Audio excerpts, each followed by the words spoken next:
berbicara tentang keaiban-keaiban ni yang saya rasa amat seronok apa. Perempuan ingat tak bila kita semayang kan, duduk di antara dua sujud, apa doa kita baca? Rabbighfirli warhamni wajburni warfa'ni warzuqni wahdini wa'afini wa'fu anni. 8 perkara ni puan-puan. Perasan tak ada satu doa yang di tengah-tengah itu kita minta dengan Allah, ya Allah, tutuplah aibku ya Allah. Tiap-tiap hari kita minta dengan Allah, ya Allah, tutup aib aku wahai ya Allah.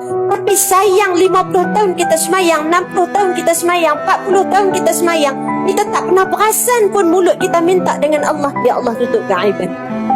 Perasan tak? Kita tak perasan. Sebab dalam semayang tu sendiri pun kita tak usaha pun nak faham puan-puan.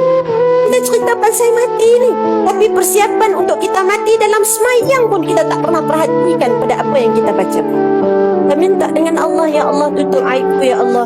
Ada orang hidup dia nampak mulia, mati dia dalam keadaan terhina. Wala'ayyadzubillah. Ada orang hidup dia nampak macam hina, tapi mati dia dalam keadaan dimuliakan oleh Allah Subhanahu wa ta'ala. Ada orang hidup dia nampak biasa-biasa je, tapi Tuhan bagi bahagian akhirnya dengan kematian yang begitu sempurna.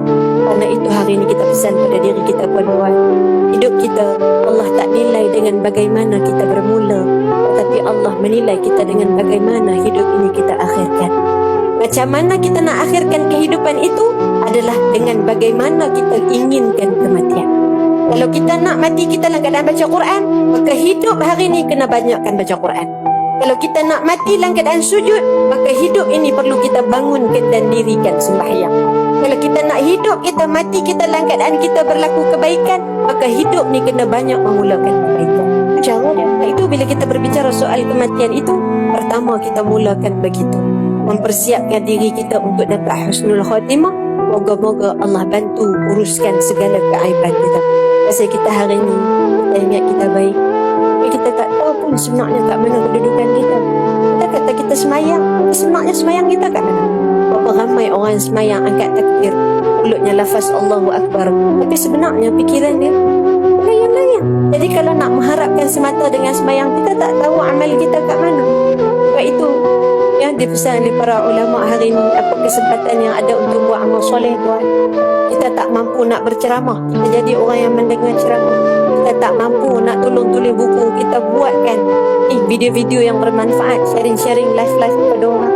Kita tak mampu dalam kelompok yang besar, kita mulakan dengan kelompok yang kecil. Semua ni untuk apa? Untuk persiapan kita meninggal dunia.